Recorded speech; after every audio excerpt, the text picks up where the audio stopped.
The Pod News Weekly Review with Buzzsprout. Start podcasting, keep podcasting. I'm very excited. I've got two very special guests on the show today. It's Adam Curry and Dave Jones, known as the Podfather, the Pod Sage, and they're going to be talking about the Holy App. Welcome, chaps. Hello, Adam Curry, co-inventor of podcasting. You've got a brand new app out. It's called the Godcaster. What is the Godcaster and why did you want to bring it out? Sam, first of all, it's good to be here. A rare you, me, and Dave moment. I love that a lot. Godcaster came about over a year ago. Someone who had seen me speak at the Spark Media Conference in Houston came to me and he said, you know, I've got this thing. It's not an app. It's a service. It's for radio stations. And I'm kind of in the middle of determining whether I need to do a technology upgrade. I hear all these cool things about the podcast index and about the new features that you have. Can you tell me about it? So as Dave and I always do when it comes to Podcast Index and 2.0, I'm happy to talk to anybody, particularly someone who's developing against the API that we make available. So I chatted with him, and then he came back again. He had some more questions, and by the third or fourth time, his name is Gordon Marcy. By the third or fourth time, I had started to put together what was going on, and he's been in the radio business all of his life at big networks like Salem and, Ambassador is a big content network, and these are all faith-based broadcast organizations and stations.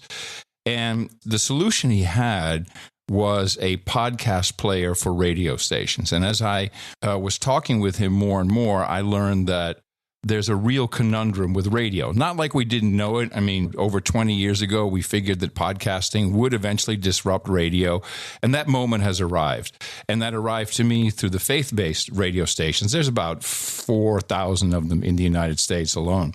And the problem is, they are literally riding their over-the-air listenership into heaven. The average age is 74, and everyone's already moving to streaming online. Most of the radio stations have a button that says, listen live, and they're seeing more and more of their audience go there. But now here comes the second issue with radio, and this is not just faith-based radio, it's all radio, is that local programming has gone away. Most of this is nationally syndicated content, which also is available on a podcast. So what radio stations were doing is they're airing this programming, and it's not just praise the Lord stuff. I mean, Glenn Beck is considered a faith-based podcaster. There's Dave Ramsey. There's a lot of different content out there. News and just maybe a biblical worldview in many things, but it's a big variety of content. And so the station would say, here's this next program. It's Focus on the Family as an example. And Focus on the Family would say, you're listening to Focus on the Family on KCBH, and go to focusonthefamily.com and subscribe to our podcast. So the stations are literally sending their audience away to places where they can get podcasts, and people are either listening there on their website, they might be subscribing in an app. Many of the radio stations have apps with not much more than a listen live and support the station. This is an interesting part of faith-based radio in the United States. It's pretty much value for value. The stations ask for support, and between the stations and the content programming, there's been this issue for 40 years of how do I know that someone was listening to your program on my radio station, gave you a donation, but I don't know about it, and so we're supposed to share revenue. In some cases, the big content providers will buy the airtime. Again, they need to know where did it come from, and it's been this big problem that's been discussed even at the National Religious Broadcasters Conference where I was last week, where 5,000 people show up. It's been this issue where they just can't figure out what they call attribution. So as I was thinking about it, I'm like, wait a minute, this can all be easily solved with a lot of these 2.0 features that we've developed over time. And why don't we create a back end and a player and an API for the inevitable apps so that you can have a live stream. We know we have the lit tag. You can have as many podcasts, a whole management interface, and really let these radio station program directors and people who know how to package, market, etc., create a place for all of the programming and then have the audience go to their website, support the show through their website, which we're doing with the funding tag. It's incredible. We'll get into it with Dave, but the oh wow moment of all these broadcasters who said, wait a minute, now the station knows that someone hit donate and we know it as well? Why, yes. Oh, you've solved a 40-year-old problem. Seems simple to us. Sometimes you just need some fresh thinking. So as we were designing the product, and Dave will get into a lot, he had so many genius ideas. We really made this whole thing about first-party data, understanding what people are doing in the player, whether it's in a podcast app, because you can subscribe to the station basically, or whether it's their own app. You can really see what's working. And this is another thing. Well, in podcasting in general, we've never really had that. And the excitement came both from the stations and from the content producers who also are just looking at download numbers. And they're saying, wait a minute, now I can see how well my program is performing in Phoenix, Arizona, if someone dropped out after 8 minutes. But meanwhile, in Albuquerque, New Mexico, it's doing much better. So this all-encompassing solution kind of came about. And, we were just ideating on this. And then Dave, Gordon, and I formed a partnership called Godcaster at godcaster.fm. And we've put this into the marketplace. And I think as of yesterday, we now have, I want to say, 249 stations who are using Godcaster, and also now content providers like these big ones, Focus on the Family. They're on thousands of stations. They're tagging their programming at the end with, to support Focus on the Family, go to KHCB, the KHCB website, or use the app and support us there. So we've really created a back-end service with detailed measurement and statistics of what is actually happening. And I was at NRB with Gordon this past week at the National Religious Broadcasters Conference, and we just got nothing but incredible feedback and new customers. And, it's interesting that this came from this direction. Any radio station could use it, obviously. But for Dave and I, it has the added advantage of, we're doing this for Jesus. So we're super happy about it. Okay, look, I've got two questions before I go to Dave. First of all, Adam, why can't they just drive traffic to the website or drive traffic to the usual suspects, the Spotifys and the Apples, and do dynamic ad insertion and get their money that way? What's stopping them doing it in what we consider the traditional 1.0 model of podcasting? Why couldn't they just do it that way? Yeah, that's a good question. Well, first of all, these stations are not really doing it for the money. They need money to survive, but they're doing it to spread the gospel. That's their main mission. The big part of this is every single radio station has a relationship with a church or multiple churches in their local community. So now they are starting to add local inserts. Go listen to Pastor Jimmy's podcast on the KHCB website.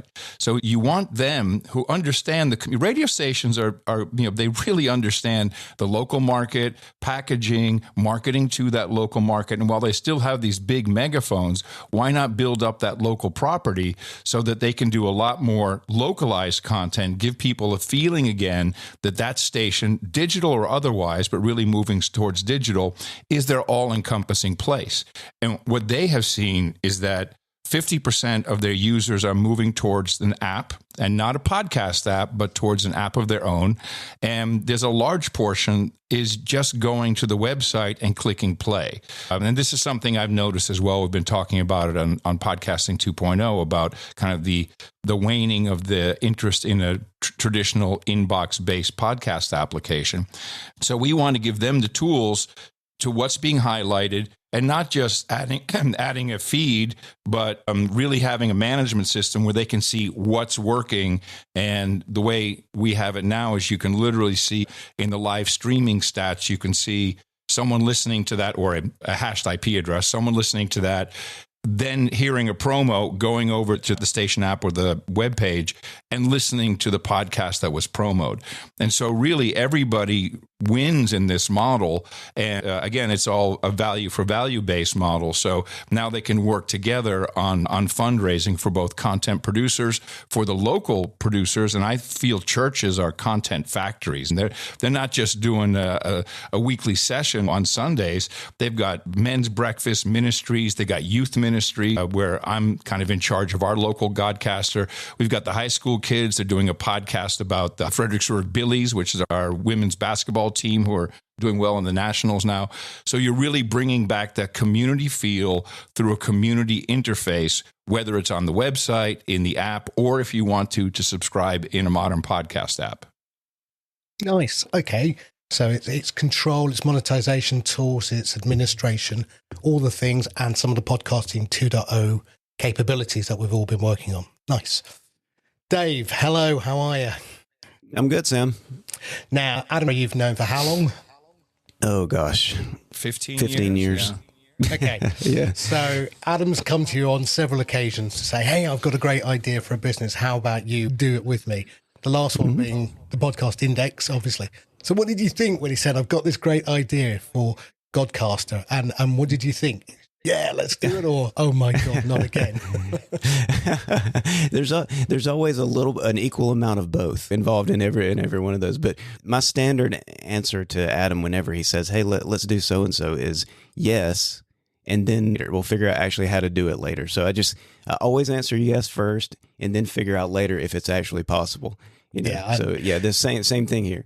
I love it. That Jim Carrey film, Yes Man, where he says yes to everything. Yeah, that's it. Exactly. Yeah. Okay, so let's take a little step back. How long is it taking you to build this platform, and where did you start? I mean, you've got a blank piece of paper. You're looking at it and you're going, "How do I build this thing?" So, what did you do?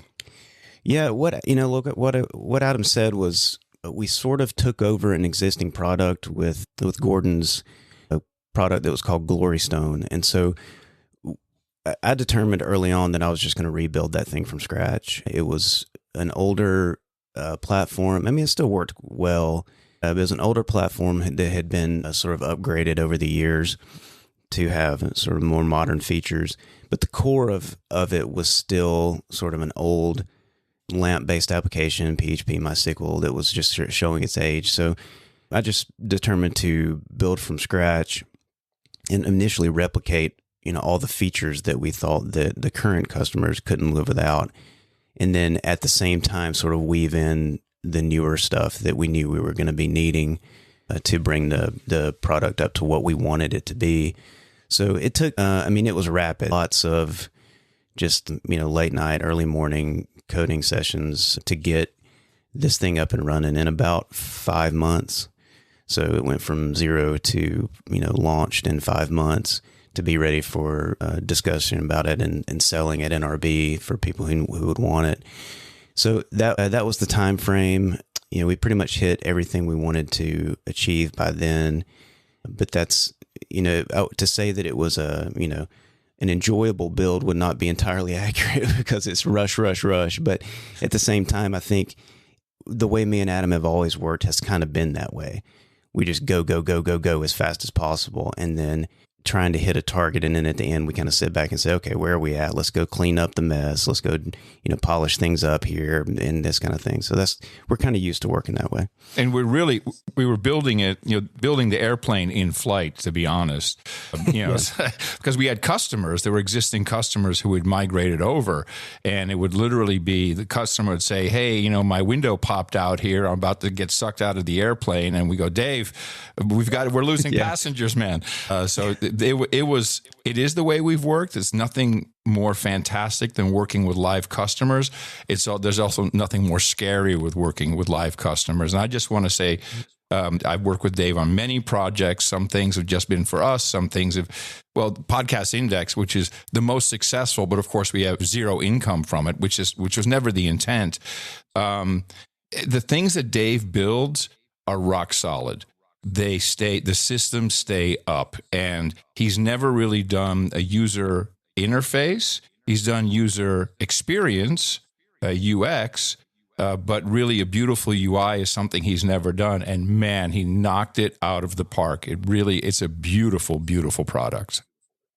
Yeah, no, congratulations to you both. Now, so what is the platform? Because it's not what I would have thought you would have gone for originally, which would be a native iOS app. That's what we're all told to do. Go and build for the app stores, Android, blah, blah, blah. That's where podcasting is. And actually, to be fair, when you look at the data from companies like Buzzsprout or OP3, and you look at device and you look at platform, it's generally mobile iOS. So you haven't built the native app yet. So why did you make the decision to go and build what Adam has nicely called a universal web app rather than a progressive app? It's a little, like with everything that we do, it's a little hard to explain. That's sort of a theme that runs through almost every product that Adam and I build. Is it takes a little bit of thinking outside the box. And there's some overlap here. The Venn diagram between the Podcast Index and Godcaster is pretty overlappy. So one thing is, when we started the Podcast Index, we started that to support podcast apps, to give them a back end. And what we said at the beginning was, we're never going to create a podcast app. So that also comes into play here. This really isn't a podcast app. This is something really different than that. The thing about the linear to digital transformation for radio is that if all you do is just transfer that broadcast linear audience to a website player, you've really done nothing. The beauty of digital is that it's available everywhere through multiple channels. So that's really the concept that we brought from the very beginning. The problem with Glory Stone, the old player, was that it was purely just a website player. And it was no different than a podcast app, but you just had to go to this radio station's website to do it. So that's just as restrictive as broadcast, maybe even more so. And so what we did was we said, okay, you're going to have a web player because that's helpful to the customer.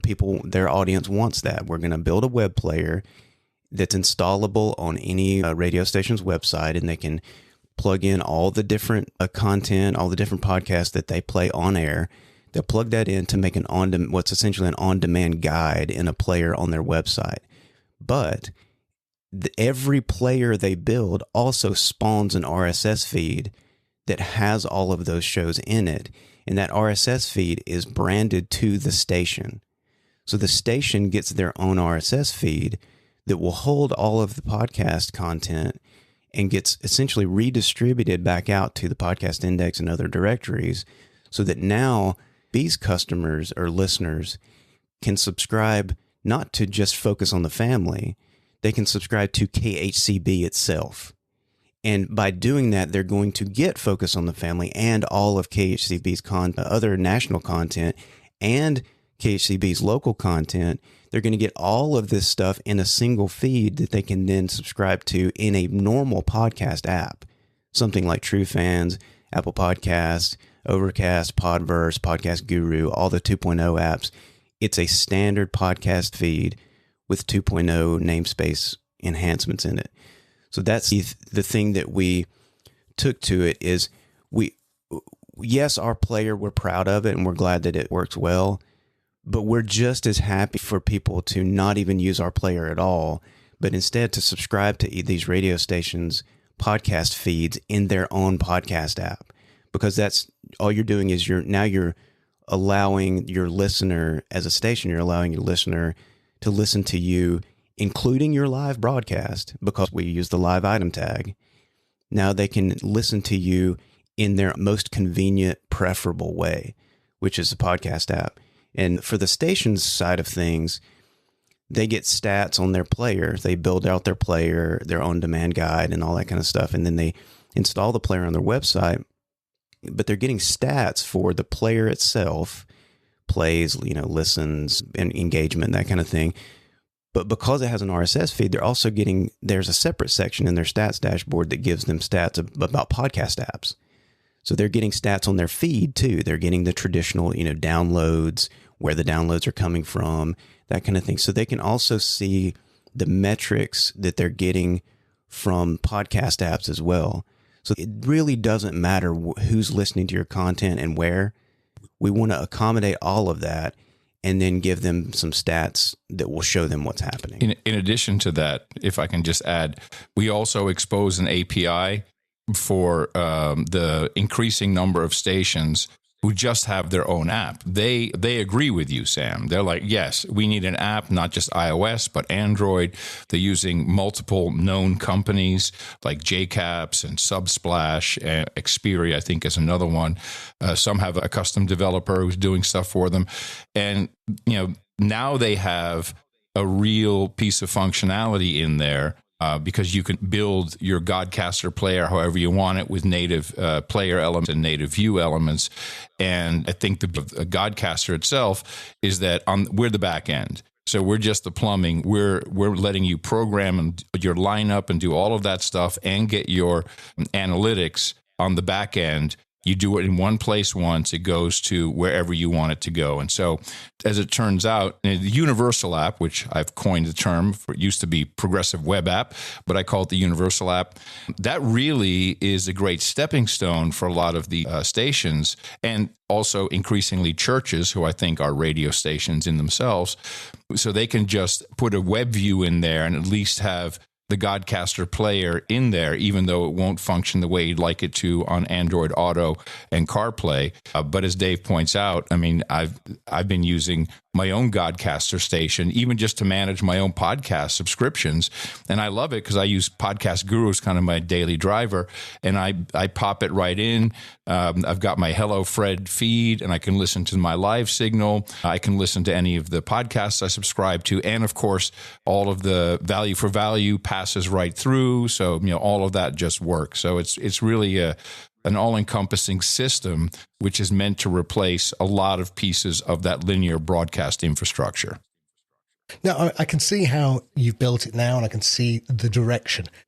The question I've got is, one of the things, I think I sent you one of my long-winded emails, but it was to do with the publisher feed. And again, when I look at how, with my CEO of True Fans hat on, I get a feed for Hello Fred, for example, and it has multiple radio stations within the same feed. And then what I wanted to do was actually, I broke that back out into a radio feed, a publisher feed, for want of a better word, and just demoed how it could be presented as a publisher feed, an RSS standalone feed that the podcast index could ingest, and apps like Fountain support it, and we support it at True Fans. And then you'd still have the clean single RSS feed for each individual radio station, so that if I wanted to go and look at previous episodes, I'm looking back at their previous episode. So I'm keeping the shows individually, but I'm creating this aggregated feed using the publisher feed technology that we curated in Podcasting 2.0 to actually then see the station as a complete entity with all of their shows. And look, it's horses for courses, but that was one of the ideas that I threw back at you. And I don't know if that's something that resonated with you, or that was something like, no, we're not going down that road, because we can't get it into Spotify. We can't get it into Apple. We can't get it into, because they don't support publisher feed. So it makes no sense to create that feed when we have to do it in the traditional RSS feed structure. Well, that's never stopped us at all, Sam, is the fact that Spotify or Apple or any of those guys don't do something that's not, I don't even think about it in those terms, because they will eventually. They'll all start doing all this stuff eventually, because they'll have to. So that doesn't stop me at all. Publisher feeds are definitely on the roadmap for sure. This sort of sprint to just get a product going, is 1/10 of the actual roadmap of the stuff we want to do. We really haven't even gotten to the cool stuff yet. Cool. So that's really, because we support the live tag, we support funding, support the value tag, location, chapters. We pass all that stuff through, and then we add some of it as well for like location tag. But there's also stuff. We also support PodPing, of course, for live broadcasts and all that kind of thing. Because if we're going to be pumping out a feed to True Fans, well, True Fans needs to know when that stuff goes live, and we need to be telling, because one of the things you can do on the player is a listener can hit the follow button, and it just gives them a list of podcast apps. And so if they choose, True Fans or Podcast Guru or whatever, we need to be able to provide that data. So a lot of that stuff is interdependent, and we built that out. But then we also have this other huge list of things we have to support. And that's going to be what comes next. So we have, we're going to be supporting sound bites, transcripts, publisher feeds, all the value time splits, just pretty much all of this stuff is on the to-do list. And the publisher feed is great because what we're allowing, and through various partnerships that we're in, still developing with native app developers and live stream companies and that kind of thing. Through these various partnerships, we're going to be able to allow the radio stations to make it easier to push their own content out through the traditional podcast hosting platforms that we always have had good relationships with, Buzzsprout, RSS.com, Blueberry, all these guys, and then even in the newer 2.0 focused hosts as well. So we're going to leverage all those, relationships we've built over the last, nearly 5 years to help the radio stations build up their own content catalog. And then we'll be able to put all that stuff into a publisher feed like you're talking about. Then the radio station has their own master feed that shows their brand, everything, and then underneath that, all of their content. So, yeah, I think you're just sort of anticipating where we're headed as well. Adding to what Dave said, I think that they're very positive for the podcast namespace because when we say subscribe to this radio station's feed so you get all the show episodes, etc., we show preference over the modern podcast apps right now for the main reason that it has the lit tag. So I think it's going to be a very net positive. You'll see certainly Apple will have to look at the live item tag because they're going to be losing market share to podcast apps that already have this built in. So it's yes. I really see that as a huge net positive for 2.0 as in general, but also for the apps. Yeah, I think Apple definitely. I know this is not the prediction show, but I think Apple will support the live item tag within 2 years. I'm giving myself 2 years just because they move slow, but we know that they watch the Podcasting 2.0 project. We know that they watch what we're doing, and sometimes they reach out and ask for things. So we know that they are involved in their own special Apple way, and so. I feel like within the next couple of years, a live item tag support in the Apple Podcast apps will definitely be a thing. Right now, when you click the follow button on a station's player, your Apple Podcast is at the bottom. Spotify can't even be on there because they don't allow that kind of interaction. So they're not even on the list. But everything at the top, the order of preference is the Podcasting 2.0 apps at first.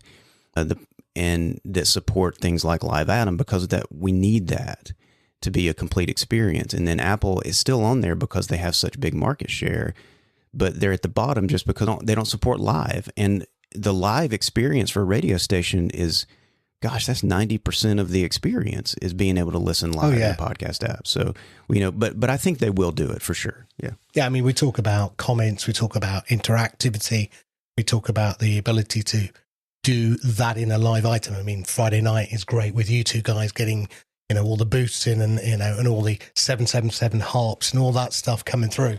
Now, one thing we've had a discussion on in the past is Shoutcast, Icecast, HLS. Are you going to be the provider of the live item tag service, the server, as well as the management platform? Let me just jump in here and address that and other things. So the short answer is no, we're not interested in providing hosting. We're not interested in providing streaming services. We're not interested in providing app building services. What this is doing, I think this is a huge opportunity for our hosting partners. A lot of these radio stations and a lot of content providers use Omni. And Omni is going to have to catch up. And I don't know if that's even within their DNA to do this. So we exclusively want to work with partners where we can. And we are literally, this is what we're good at. We're good at the plumbing. We do have a beautiful web player and it's perfect for what it's intended for. But we really see it as, okay, here's your digital signal. Where do you want it to go? Yeah, I can see with the API, you can even do Alexas and pod homes and anything else. It doesn't have to just be iOS and native Android apps. So what's next? Sure. What's next now? You've got it out the front door. You've got this excitement. Adam, do you see the funding tag being the primary mechanism for monetization, but do you envisage a time where people will naturally understand what a wallet is, will understand what a micropayment is, will understand what V4V actually means, and start to use that way of monetizing radio stations? So moving forward, the most excitement right now is about the funding tag. That has just been mind-blowing for this particular group because of the attribution of a donation on both sides. There's a lot of talk about integrating. Now, unlike traditional radio, there's really no competition. Everybody wants to work together because if someone donates, then the tide rises all boats. So the attribution is one, everyone wants to see it tied into CRM databases for the conversion. At the same time, it's really beautiful to see that the stations are just as excited to allow the content producers to log in to see the station's first-party data for their program, not all of it, obviously, so that they can really understand how they're performing. And moving forward for the product, there's a whole nother group, which is, I think I've said before, is churches. They are, ever since COVID, every single church in America, but probably worldwide, has become a real content factory. They've upgraded their gear. They've learned how to do podcasts. And so we don't want to be necessarily in competition anywhere, but we'll serve anybody, even if you just have a top 40 radio station. We actually had a conversation about that. We're okay if you're a top 40 station and you want to use it, or an all talk that may be more secular. Regarding value for value, there's one group who has a very young chief innovation officer. It's Hope Media, and if you look at their offering, and they have many stations throughout the U.S. He was the only one I felt comfortable demonstrating value for value to, and it just blew his mind. And so I'm hopeful that we'll set up a pilot project. A lot of these stations also work very closely with artists, with different musical recordings. They are looking they're looking towards creating a whole new music genre that would be value for value. And it all comes down to education, as we know. But there's a lot of interest from them. I'm very excited about that. And in general, this group, and maybe it applies to radio across the board. There's really no farm team. There's no next generation that has been cultivated to do radio. So they see these things as an opportunity to bring in a whole new group who will understand, connecting your wallet to a podcast app, connecting your wallet to any kind of app, who will understand that micropayments is a very viable way forward. And the music industry, contemporary Christian music artists, they definitely are very interested. There's some big names who we've been in touch with. They all would like to try it out because, the same with the traditional secular music industry, no one's making any money.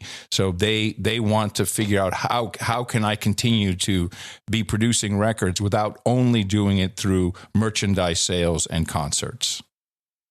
Yeah, every time, and when it comes to the religious sector or spiritual sector, or whatever you want to, however you want to categorize that. I mean, the value for value is just in that DNA from the very beginning. It's just the way the culture. In that culture, it makes so much sense. Everything's donation based. Everything is please support us if you're getting something. All of that content from the earliest days of Christian radio or religious radio has always been a value for value concept. You give the product away because you have this bigger mission, and then you just ask people to support you. And so it all, like, that is the most easy fit to pull, to bring that in, because it makes sense to that mindset from day one. Mm. So with all of this now out in the open, and you've got a clear pathway forward, just very quickly, you've got this other project, Podcast Index 2.0. Where do you see that taking shape in 2025? What's going on in your heads that you think, we're healthy, this is happening? What are your thoughts on it currently? I would say that I think we're I think we're in a good place. The podcast index and the namespace have sort of hit a point where people are comfortable with the technology, I think, now. And so, we just had a big discussion this week about the images tag and about how to re-engineer that thing to be good. And so now we're looking at, I'm processing things as how do we need to sort of shape the way we do tags and the way we do namespace work going forward to sort of fit this new model. In the beginning, it was nobody knew what we were doing. Nobody understood any of this stuff. We're having to deal with pent up demand for new features for 15 years worth of content. So we were just going to, go typical fashion, just go as fast as we can. That really has changed. And so now things are at a slower pace. And I think, going forward, I think we're probably going to focus on just one or two things with each phase of the podcast namespace. Because there's still dozens of apps out there that don't even support a single tag. Even though there's 600,000 feeds out there that support the Podcasting 2.0 namespace, there's maybe more than that. I haven't counted in a while. There's so much content that has the Podcasting 2.0 namespace tags in it, but many podcast apps just still don't even support the very first one, something easy like transcripts. So I think there's no need to just rush anymore. But at the same time, I think it's good because now we can just slow down, have our focus on one thing, and then with the namespace, and then on the index side, I think we're shifting focus to decentralizing because we don't want to just become another Apple with a directory that everybody's dependent on, even though it's open. So we want to decentralize that as we can. I think we're getting to the point in the index and the namespace where we're a mature technology, and now our focus gets to shift to sort of mature, more important things. My job has always been to tell you what should be happening now, and it usually comes true in 10 years, and I never make money on it, so I'm always the last to the trough. Join that club, Adam. Yeah, I feel your pain, Sam. So what Dave said about decentralizing the index, we have kind of said from the get-go, the podcast index, our job is to eliminate ourselves, and that means there's, whether it's distributed hash space or however we wind up doing it, and there's some amazing things being done. I would love to see PodPing integrated more. I did a presentation at NRB in the ballroom, and I showed the tiles.podping.org, and people their minds were boggling, like, wait a minute, this exists? How does that happen? How do I get my podcast updating that way? And with Godcaster itself, I hope that we can show a path for developers. So in a way, it's you're doing this with True Fans, is to show that you don't have to just create another podcast app. You can create an experience or an interface or a service for a group of people who want to use podcast technology, and specifically podcasting 2.0, since there's such a rich environment. I mean, even LN Beats is a great version of that. That is only for the music side and for the music shows. So this, I think, is where we can have great success instead of, as I lovingly call the podcast industrial complex, focusing on what share does this app have? Well, that's going to remain kind of the same for a long, long time. But meanwhile, as we've proven with value for value in general, you can make a living, you can make your product successful with a smaller demographic in this highly connected world. So certainly on the Podcasting 2.0 podcast, which is where the name came from, although it became kind of its own beast, is to show more of that. And as more of these experiences are developed, I think you'll see the rest of the industry come along with that. Adam Curry, Dave Jones, I could talk to you for hours on this, but thank you very much. Now, where would anyone go, Adam, for getting more information about the app itself? This is Godcaster.fm, and really appreciate the work that you do, Sam, and that James does. Power, as we call it, Power is is certainly one of my weekly listens. I wish we would have coordinated better for this interview when we all would have had a glass of red wine to go with it, because we know that that's usually how you're listening to our show. Absolutely. The only way. And Dave, anyone wanting to help get involved with it, maybe give you some, get involved with the API, where would they go for any of that stuff? Just reach out to me and we can help them out on that. And the thing about Godcaster is under the hood, sort of double under the hood, it's all Podcast Index. So anybody who is already familiar with the index and the way that works can help here too. So we're sort of eating our own dog food in that way.